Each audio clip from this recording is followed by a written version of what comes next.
Hi everyone, welcome to this analysis for your December 24 SBL exam on Rodnim. In this particular video, I'm going to walk you through the main elements that we have for you in terms of absorbing the information within the pre-scene. Quite a few different areas, some will be new to you. Do make sure you concentrate fully in terms of the key areas within this video. I draw your attention to the strategic analysis section, but certainly every section is going to be relevant in terms of building your armory. In other words, putting yourself in a position where you can deal with tasks on the day. So let's take a walk through this introductory area, an introduction to really the background information. Now, very briefly, we know that the Rodnim Pre-Scene was issued 19th of the 11th, and its sort of role, in one sense, is to give context. Let's be familiar with that. We're talking about context in which this particular company, based in Harland in events management, the context in which it operates. Okay? Now, what it's not supposed to do necessarily is be full of hints and tips and ideas, but more of that later. Okay? Second key point is that we've now had 5 past sittings. So, as tutors and students, we've learned quite a lot, not just from the pre-scenes, but obviously from the questions on the day. And this particular course for December 24 is certainly based on what I've learned from the ACCA SBL examiner in terms of moving from the pre-scene information a couple of weeks before the exam to the actual requirements in the exam. Okay? Outside of that, in terms of feedback from the examiner, let's think about what the examiner has told us since this pre-scene was introduced last summer. Well, several key points, and many of these points relate, broadly speaking, to most case study exams. I've been teaching case study exams for nearly 15 years. The types of things that we hear from this examiner are as follows. Firstly, students treating this exam as a knowledge dump exam. Remember, case study exams are about skills, okay? Dumping knowledge won't get you marks. It's a waste of time. The second thing is improper use of the pre-scene. More of that later, but essentially what we're talking about there is thinking that if we keep reading the pre-scene document over and over and over again, we're going to spot the requirements that are going to come up on the day. Now, obviously, we can talk about areas, but spotting questions is much more difficult, okay? The final point that the examiner makes in terms of feedback since last summer is a lack of practice. And this is the case across many ACCA subjects. Students don't do enough questions, and in particular, don't do enough mock exams. Those are the 3 key points, and I'll emphasize those throughout this particular course. Now, in terms of the ACCA guidance on the pre-scene itself, in other words, in advance of the very first exam last September, what have they told us? Well, as I've just mentioned, you've got to be familiar. How do you get familiar with a document like that? You do an analysis of it, a strategic analysis, and that's what I have for you within this particular course. You've got to understand the business model, where they've been, where they are now, and where they're going. Remember that on the big day, many of the requirements will relate to strategies and strategic impact going forward, or areas linked into that. So it's very much about the future. What are they going to do? And a good, strong analysis of the information of where they are now is going to help with that. Next key point on ACCA guidance, as mentioned up top, is this question spotting habit. Now note, we do have, and I do have, some hot topics for you. But what we shouldn't be doing is hoping that 3 or 4 key areas will come up on the day. What I would suggest to you is let's be ready for about 15 to 20 different areas based on our analysis of the pre-scene. Next key area is, again, it's an area that students fall down on. They go overboard on industry knowledge. In other words, they'll go online and spend too much time learning about the industry. We're told by the ACCA that in fact pure, detailed, heavy-duty, interesting knowledge is not required, but there's a caveat, and that caveat links into the section of this course entitled Industry Examples. More of that later. Last and final point in terms of ACCA guidance is technical knowledge and practice. Now again, another caveat here. Let me deal with technical knowledge. For me, this exam, in terms of the depth of coverage, and indeed if you look at the SBL syllabus, is not extreme. In other words, you don't need to be a technical expert on all areas within the syllabus, but what you do need to be able to do is to talk about the areas to some degree. For example, if you're not sure what ethics is, if you don't know the code, safeguards, etc., we have a problem. If you're unsure what talent management means, if you can't define it and sort of discuss perhaps what it might mean for a company like Rodnim, then we have a problem. So really, in the technical knowledge side, let's be careful. We don't need to be experts. We need to combine some reasonable knowledge with some good practice. And practice means not only long form questions, but obviously mock exams as well. Now, what about our guidance, or indeed my guidance? Well, first things first, for me, case study exams broadly, whether it's ACCA or elsewhere, are generally a role play exam. You're putting yourself into a role, or indeed you're being put into this role, and you're going to write as if you are that particular person. So understand that now, and in terms of your study, be the person. In other words, absorb the information as if you are going to have to be preparing a report, or perhaps an email, or responding to an email in the guise of a particular function, a consultant of some kind. Okay, it's very much role play, so let's recognize that now. It's not about them, it's about you. Okay, next key point in terms of my guidance is really case study exams, and this one is definitely relevant, are about skills, but students often think they're about regurgitating knowledge, so they'll scour through the study hub, and as soon as they see something relating to a particular topic area, e.g. Porter's Five Forces, they'll write all they know about Porter's Five Forces or Porter's Diamond, etc., etc. Remember that case study exams in the main are not about what you know, they're about what you can do. Can you communicate well? Can you analyze well? Can you keep to time? Can you be professional? Do you have a modicum of knowledge in relation to the technical side of the SBL syllabus? It's skills we need to display. How do you get better at skills if you think, well, my skills are pretty poor, Paul? Practice. Next key point is that in terms of the exam questions, we'll get some feel for the real life industry, certainly from the industry examples section. But let's remember that in effect, this role play, this independent consultant, let's say, it's as if you are acting in real life. So again, as I said up top with point number one, absorb the role. Be the consultant right now, today, in your preparation. Operate as a consultant. Start thinking like an independent. Not that an independent consultant, let's say that you believe that you don't have the skills. You do have the skills. Many people pass this particular exam and their skills are just reasonable, but they combine that with a lot of hard work. Next key point, hard work, practice.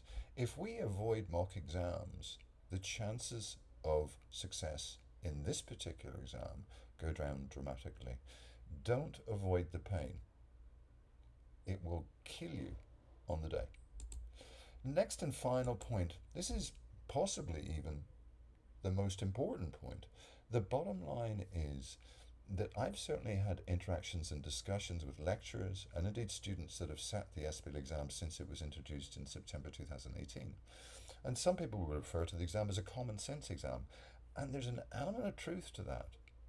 use your common sense, use your knowledge, whether it's social media or current events or ethics or your experiences. This, in part, is what the SBL examiner is testing. What type of business person, what type of professional person are you? Building on skills are you? Let's use our common sense. Okay? So that concludes our guidance. Let's take a look now at the key course elements.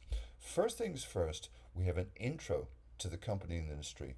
5 key points that I've picked out from the pre-scene. If you will, it's a little bit like a mini pre-scene. These are the points that I would say that you need to get under your belt right now. Okay. Second area, 6 short videos. Now you may think, why 6? Well, because I think absorbing the pre-scene properly takes time. And I think that students are inclined to sit down for 2, 3, 4 hours reading and reading and reading, or perhaps watching very long videos. I think after 10 to 15, maybe 20 minutes, I think our brains turn off. So take the pre-scene in bite-sized chunks as per the breakdown of the 6 videos, okay? That's what I've noticed is the best way to absorb it, and make your study sessions short and sweet. 30, 40, maybe 50 minutes. Watch a video, make some notes, go from there. Outside of the 6 pre-scene videos, key point here, emphasis, emphasis, emphasis, the strategic analysis. There is absolutely no way that any person, me, you, a lecturer, anyone else, can absorb details relating to the company in a long PDF document without undertaking a solid strategic analysis. What do I mean by strategic analysis? I mean that we'll see across the page here in this mind map, we've put together all the key strategic tools and techniques. I'm talking about Porter's 5 forces, ANSOFs, SWOT analysis, consideration of ethics, etc., etc., etc. So really, what I'm doing is applying tools and techniques to the pre-scene and giving you some info. This is a key part of the course. Point number 4 is mentioned. 5 key examples. Now, do remember that as we said up top, technically, detailed, comprehensive, bulletproof industry knowledge is not required. But there's a trick to this, okay? More of that when we watch the industry example videos. Number 5, 10 hot topics. I've really picked out key topics based on a variety of criteria.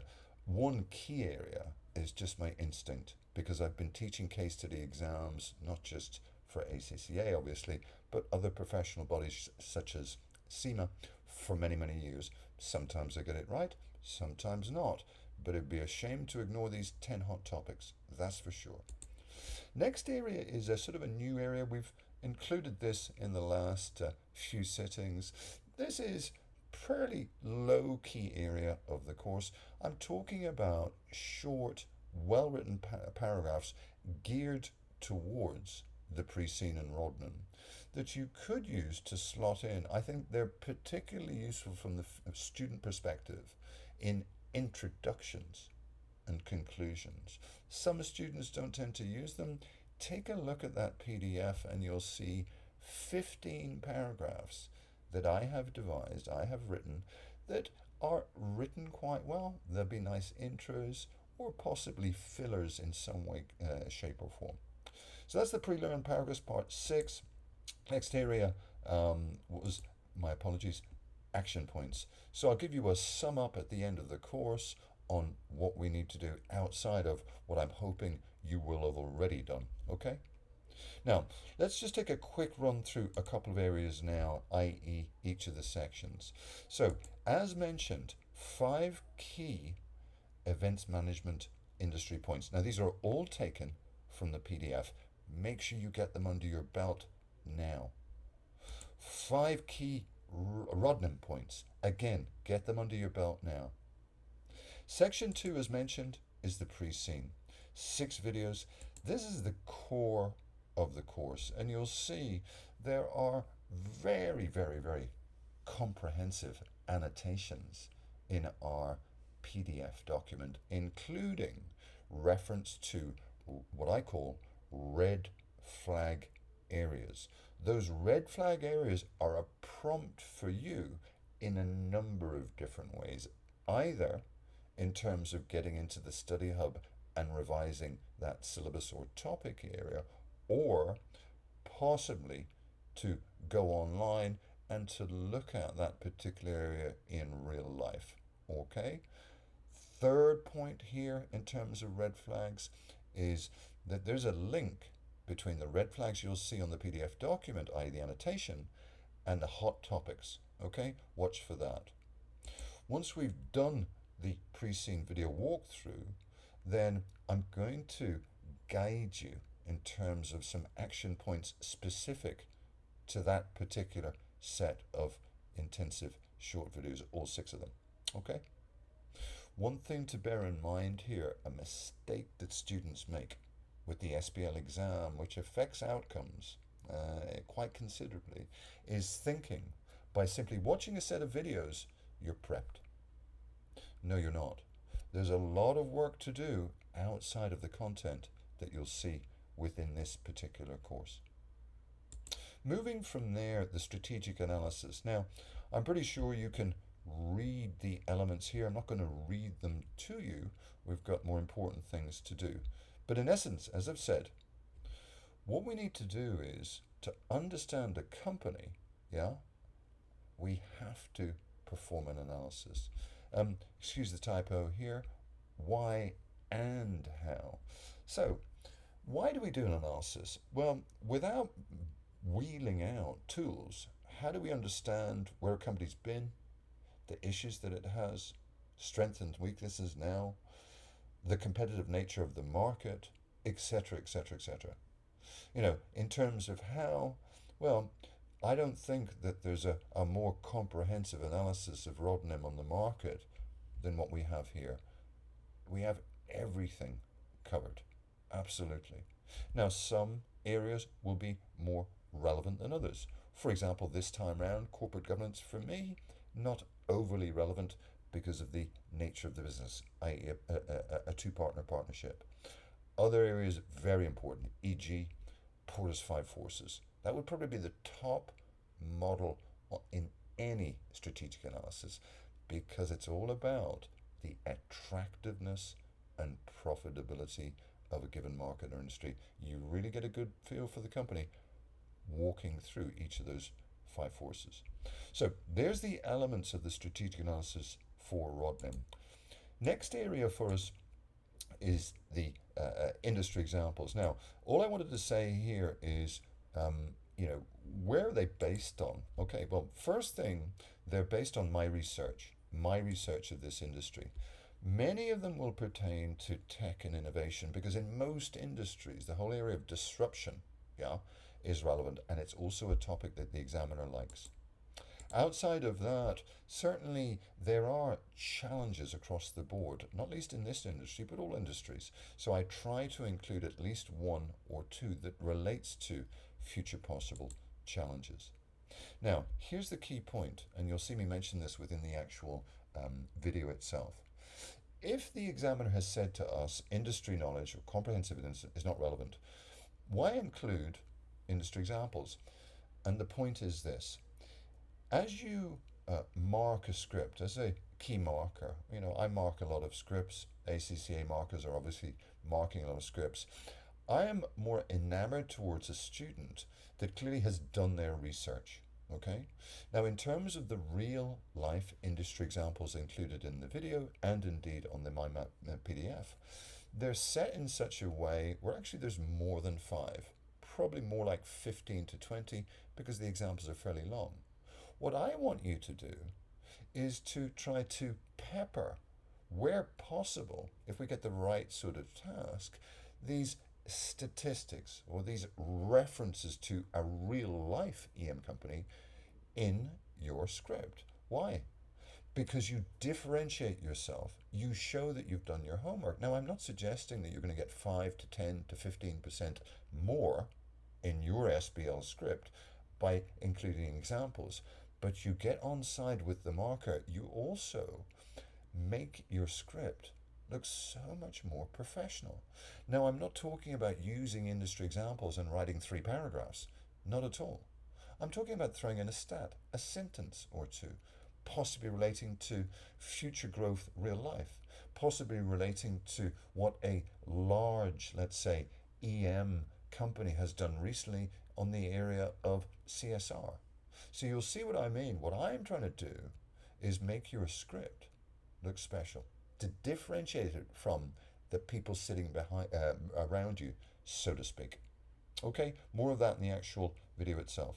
In terms of the hot topics area, yeah, let's be careful here as mentioned. Anyone who tells you that they have 10 hot topics and those topics are going to appear, or 5 of them or 4 of them are going to appear on the day of your exam is a crazy person. Okay, but what we can do based on my analysis and our strategic analysis is come up with some good ideas, because we may get lucky, and very often we do.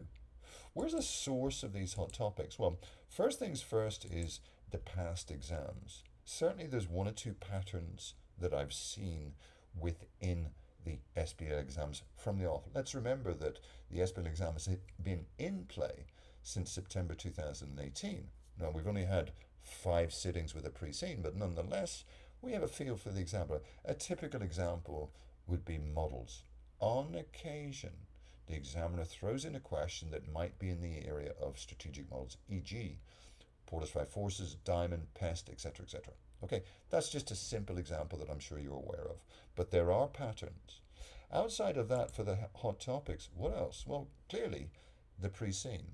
Now, I'm not contradicting myself here by saying, oh, don't read the pre-scene over and over again. But what I mean is, I'm the writer of the 10 hot topics. So really, based on my instinct, I've come up with topics that if I was writing your SBL exam in a few weeks' time, I'd put a task in on some of these areas. Absolutely, categorically. Okay. Final area, I guess, links into what I've just said, just my gut instinct. So, the longer you do something, the better your instinct works. And certainly, as mentioned, I've been teaching case study exams based on pre-scenes for many, many years, 15 in fact. So, sometimes the hot topics work quite well. That's the feedback that I've got from students. Sometimes they don't feature, but at least we can add them to our armory. Next area for us here is pre-learned paragraphs. As mentioned, self-explanatory. Look at the PDF. Up to you to use them. I think they're worthwhile. No obligation. Okay, that's section 6. And then obviously, final area will be a sum up. Okay. Now, in terms of where we move from here, we're going to move into the 5 key points relating to the EM industry and Rodnim. Please do join me shortly. I hope that you found this introductory video helpful, and then we've got primed in relation to your success in this forthcoming SBL exam based on the Rodnim pre-scene. Thank you for listening.